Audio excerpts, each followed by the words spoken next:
Thanks, Mike. Right, let's get myself organised. Cool. Afternoon.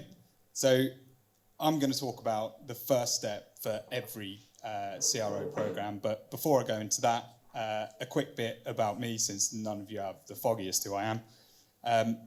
I have worked in just about every part of CRO, client side, vendor side, agency side. When I was client side, worked with brands like Compare the Market, BT, Betfair. Vendor side, Web Trends Optimize, and Oracle Maximizer, which is, when are they closing that? Next year? Something like that? Well, it had nothing to do with me. But and then within my agency now, I've been running that for about 7 years. There's some of the clients that we work with at the moment. So I've been at this a while. I like to think I know a fair bit about what's going on, but you're about to find out, so tell me in 20 minutes. Okay, so the first thing that I want to do is get 3 people to define CRO for me. And I'm going to start with Mike, because he said this at the start, on the spot. Just what you said at the start, what is CRO? What's conversion rate optimization? Process for maximising the user experience on a website with find out. Okay, yeah, that'll do. Johnny, your definition? My definition's on a slide. Cool. I will keep Mike's in his head. I will tell you now that when Johnny defines his layer, it will be different. And if I asked anyone else in this room, theirs would be different as well. So just remember that, because it will be important later. Cool. So I said about the first, so I'm going to sit down. It's been a long day. I was up at 5. The first step in every CRO program has nothing to do with implementing it, has nothing to do with ideas or tests or anything else. You have to get people to back it. You have to get people to win support for it. So what I want to cover off today is how you're actually going to do that. How are you going to get somebody to hand you the money that you're going to need to actually get this stuff in place? So, obviously Andy went through a lot of things that you can do on a particular area, but in order to get that stuff done, somebody's going to have to give you the money to get landing pages built. Who's going to build them? Who's going to design them? Who's going to write that top-class copy? I'm sure Andy will volunteer for that. He is available for hire if you need him. But yeah, so we're going to cover off today a 6-step script that will help you win the support for that. I use this. I've been selling in this idea both into the companies that I've worked in and now into other companies for about 11 years now. And a version of this has been used over that time. It's adapted over time. You won't be able to read this word for word and sell it into your organizations, but you will be able to adapt it and make the right kind of arguments as to why you should be able to go ahead with this. Okay, so step number 1.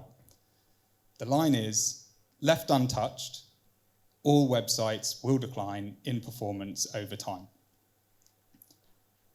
This is basically a fact.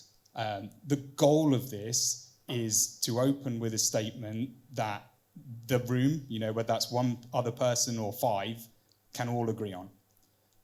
In order to do that, you can say to them, right, let's go to the Wayback Machine. Everyone know what the Wayback Machine is? Yeah, people are nodding, that'll do.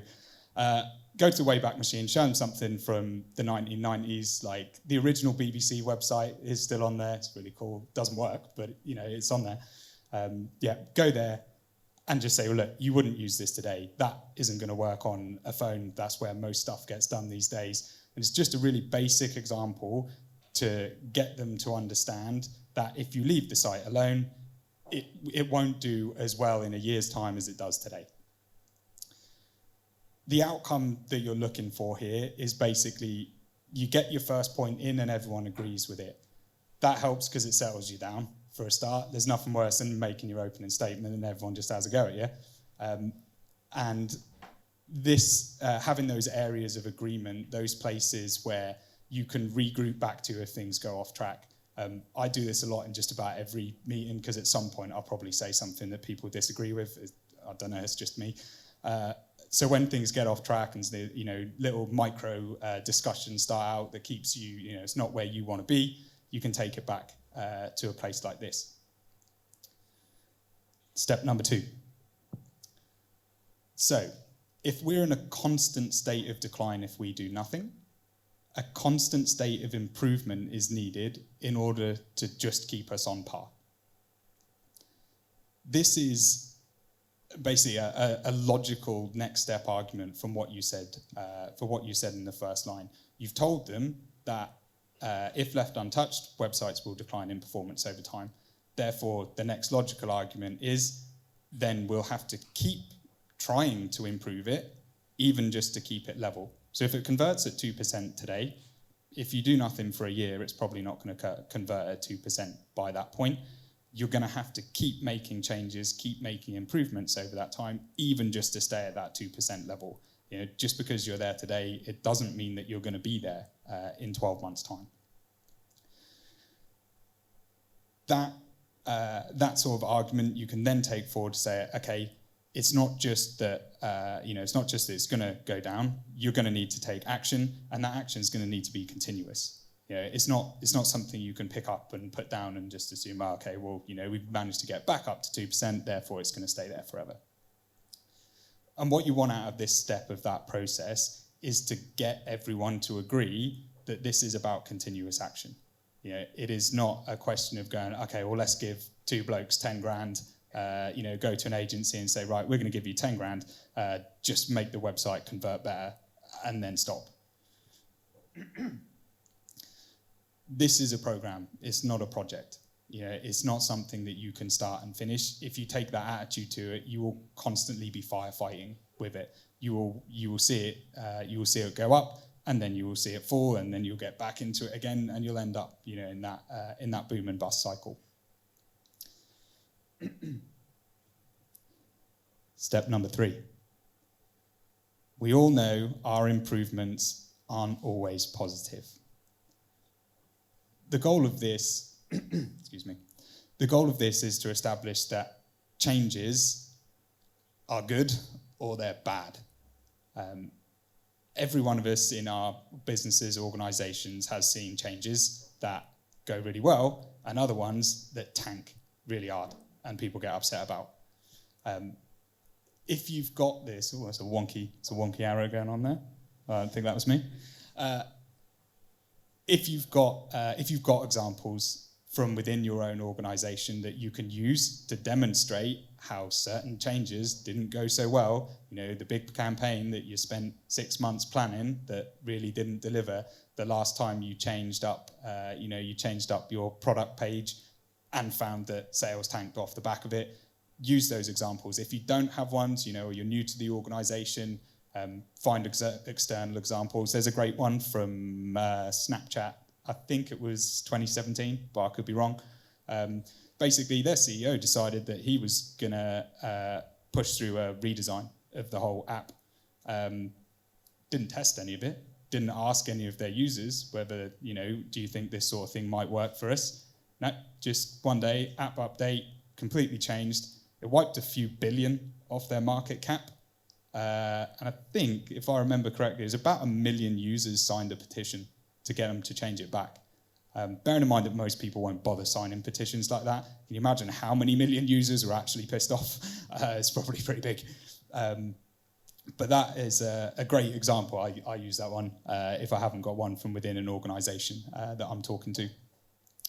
The outcome that you're looking for here, other than the other wonky arrow, is a broad consensus that changes made without any testing whatsoever are dangerous. They can put you in a really bad place. Now, most of us in here are not going to knock a few billion off our market cap if we get something wrong. But if you're agency side, some of the clients that you work with might. And there's nothing wrong with having a bit of a laugh about this stuff. If you're going to use examples from within your own organisation, try not to use ones that are too recent because most people aren't ready to laugh at that just yet. You might even have been the one who worked on it, so you might be shooting yourself in the foot. But emotion is an ally for you in this. When you're looking to convince people of things, it's not just all about logic.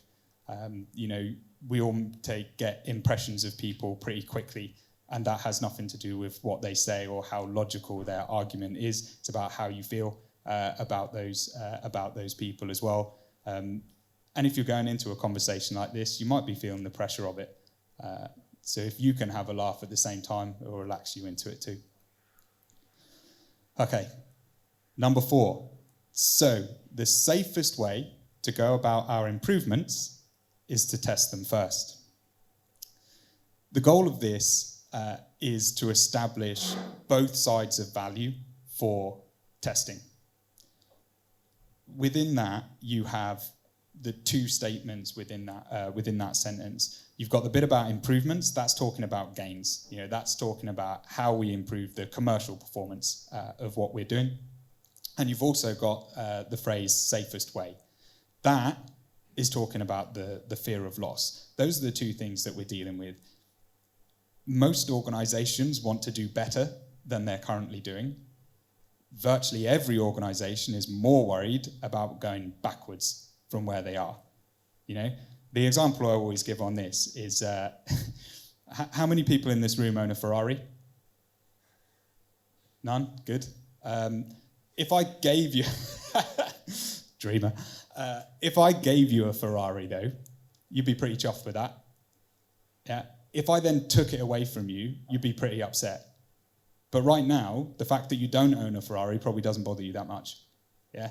Not the example, but it is the truth. As soon as you take something from someone that they already had, whether they had it prior to that point or not, they're more upset about it. And it's the same with business. The bigger the organization you work for, the more worried they tend to be about loss, and the less worried they are about gain. They don't need to, if they've already got 25, 30% market share, another 0.5 percentage point ain't going to bother them that much. But if they go backwards, they feel like, competitors are taking stuff from us. They're taking something that belongs to us.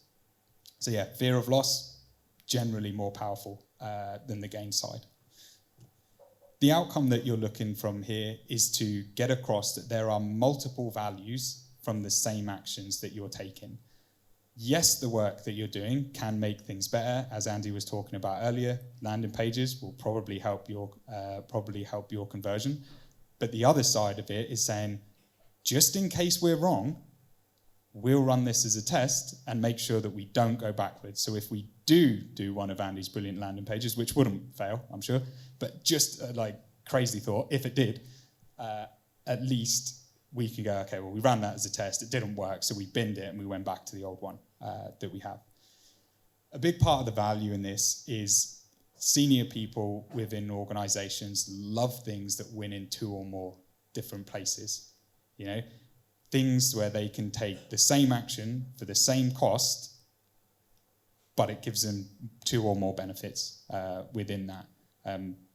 A lot of the time they're in positions as they are because they've been able to do that sort of thing themselves throughout their careers. They've been able to take the same number of actions that you or I have, but they've got multiple benefits out of it, which is why they're more important than we are now.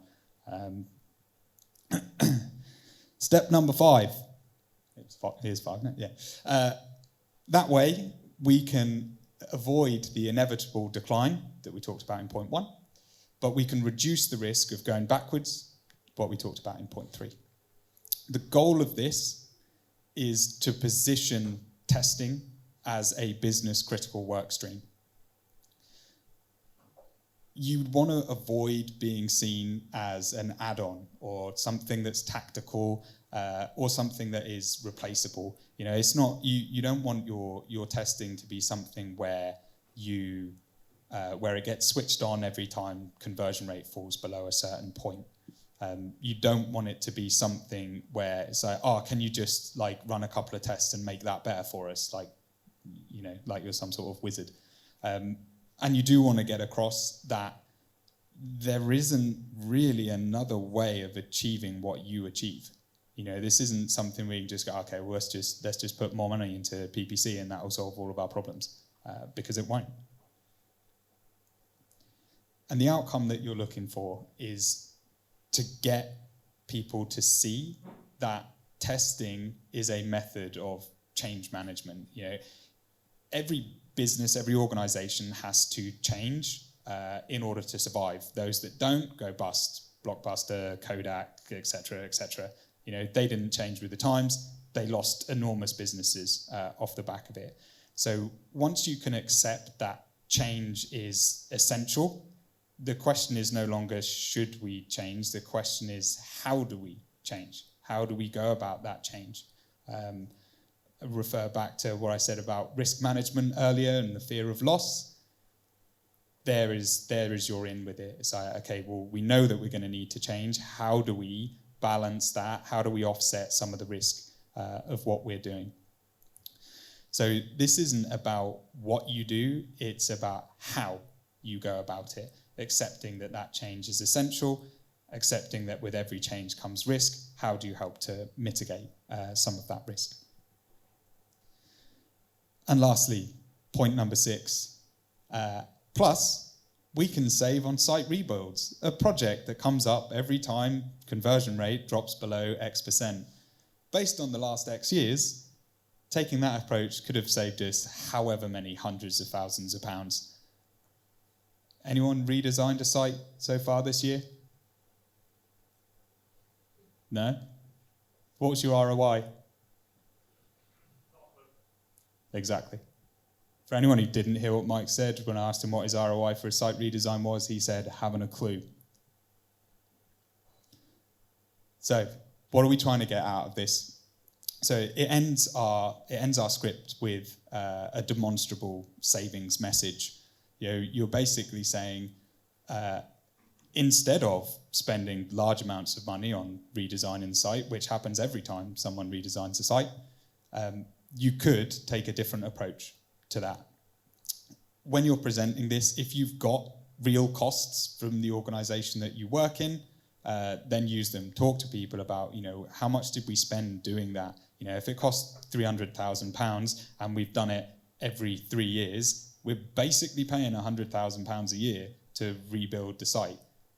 Could we not spend £100,000 or maybe £50,000 running tests on the site so we don't, you know, let it slide and decline and then have to rebuild it all over again? I don't have enough time this afternoon to talk about the amount of risk there is in just binning a site and then rebuilding it from scratch and thinking that it's going to solve all of your conversion problems. I probably could talk all afternoon about that, but I won't. That is a rant for another day. But the outcome that you're looking for here is basically people are ready to talk now. They're ready to say, okay, let's hear what the other route for this might be. Remembering that senior people almost always love a saving more than they love a gain. If they can achieve the same level of sales and revenue and profit, but they can spend less, well, then their profit's going to go up with that. Their bonus is usually tied to company performance. You know, I'm not saying that everyone's money driven or that particularly selfish, but also it's difficult to turn down, you know, knowing that your bonus is going to go up if somebody pulls this off. So, recap. How do we do that first step of any program? Number 1, all websites will decline in performance over time if they're not constantly worked on. Number 2, a constant state of improvement, therefore, is needed, even if you're going to keep your conversion rate on par, even if you're just going to keep it where it is. Number 3, improvements aren't always positive. As I said earlier, there are so many examples, you can probably think of them in your own organisations now, of things you've gone, that's a great idea, and then you did it and it really, really wasn't, and you wish you hadn't have bothered. Number 4, the safest way to go about improvements is to test them first. Number 5, that enables us to avoid that inevitable decline that we talked about in point 1, whilst reducing the risk of going backwards that we talked about in point 3. And then number 6, it helps us save money on unnecessary site rebuilds, which I will probably do a presentation on at some point in the none too distant future, because it's something that's irking me, particularly at the moment. But yeah, there's your savings message at the end. before I finish up, because Mike's probably going to be tapping his watch in my general direction in a minute, I asked at the start about a definition for CRO. Mike gave one. I don't know if any of you noticed, it wasn't the same one that he gave when he stood and introduced Andy earlier.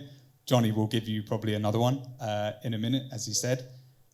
How many times did I mention either of these two terms in that script? I'll tell you, you're probably not listening that closely, but it was none. There is a good reason why I don't. Because you use labels like this, and other people in the room will have some belief that they understand what that means and what it entails. Yeah? They will be so full of misconceptions that you will spend the entire meeting that you have battling those misconceptions rather than getting across the point that you want to make. The label that you add to this doesn't matter.